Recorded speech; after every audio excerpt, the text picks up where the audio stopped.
Bonjour, aujourd'hui parlons du silence.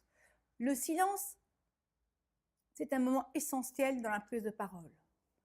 C'est sur ce silence que vous allez poser vos mots.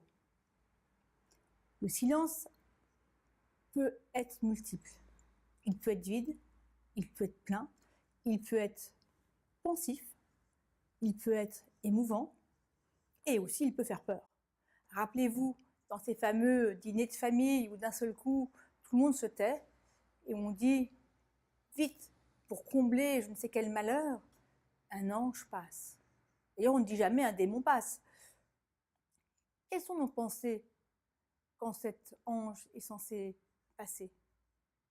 Chacun les siennes et plus de partage. Et c'est ça qui fait peur et qui nous incite tout de suite à remplir ce vide.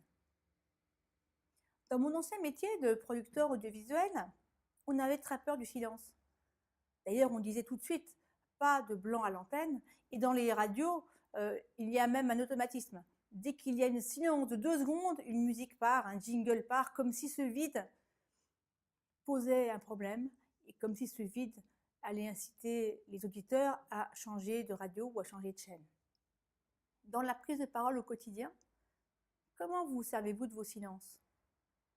Ces silences sont-ils imposés à vous ou au contraire sont-ils partagés avec l'auditoire? Pensez-y.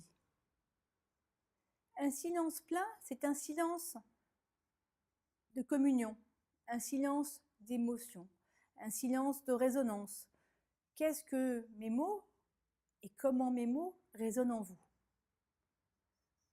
Comme un sachet de thé, je laisse mes phrases s'infuser.